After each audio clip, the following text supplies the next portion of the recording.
बहुत बहुत धन्यवाद गोरखपुर महोत्सव समिति को और पर्यटन विभाग गोरखपुर।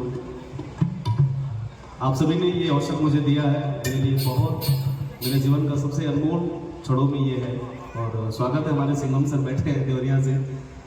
आइए, बहुत ज़्यादा समय न लेते हुए आज इस महोत्सव का आगाज हुआ है और मुझे गाने का अवसर मिला। मैं बिल्कुल देहात से आता हूँ, तो उस गांव की क्या मर्यादा है, गांव के लोग कैसे हैं, इस गीत के माध्यम से, इस लोकगीत के माध्यम से आप सभी तक पहुंचा रहा हूँ।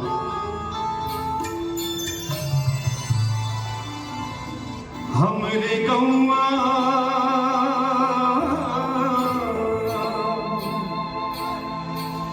हमरे गौवा के टेढ़ की डगरिया तरिया पे बोलेला। गाँव के वो पगडंडी रास्ता हमरी गौवा हो, हमरी गौवा गौवा हमरी गौवा कितने की लहरिया कटरिया पिकास बोलेला। हमरी गौवा कितने की लहरिया लहरिया पिकास बोलेला। काक बोलेला, काक बोलेला है जी, काक बोलेला बोलेला। हमरी गौवा गौवा हमरी गौवा कितने की डगरिया मड़ैया पिकाक बोलेला। हमरी गौवा कितने की डगरिया मड़ैया पिकाक बोलेला।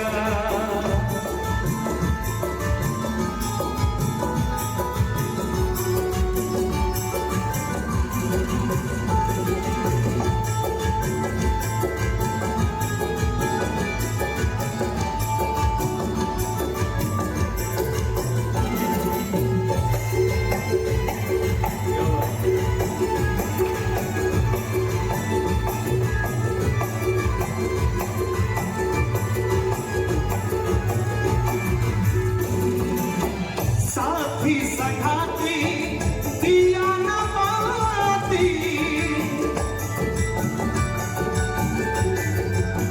साथी संगाती दिया न बाती, साथी संगाती दिया न बाती। नहीं आ सनहिया जरे लदीन जाती, नहीं आ सनहिया जरे लदीन जाती। हमरे गौवा गौवा हमरे गौवा के चलवा कलैया चिड़ैयन के कोड बोलेला। हमरे गौवा के चलवा कलैया चिड़ैयन के कोड बोलेला।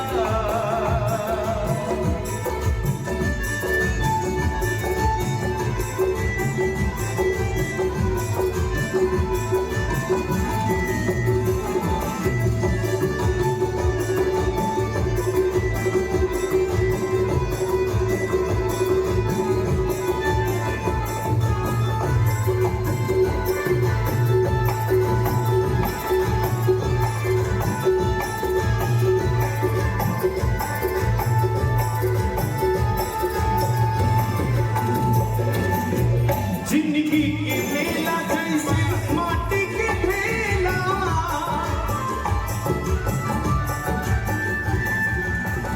जिंदगी की मेला, जिंदगी की मेला जैसे माटी के ढेला, जिंदगी के मेला जैसे माटी के ढेला।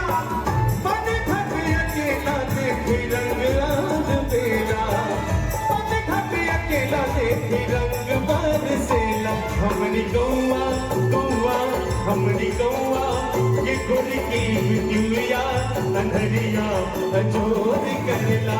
हमरी गौवा ये गोरी की बिटिया अंधरिया अजोर करेला। काक बोलेला, अरे काक बोलेला रे जी, काक बोलेला। हमरी गौवा गौवा हमरी गौवा कितने की डगरिया मड़ैया पिका गौवा कितने की डगरिया मड़ैया बेकार बोलेला हमरी गौवा कितने की डगरिया मड़ैया बेकार बोलेला हमरी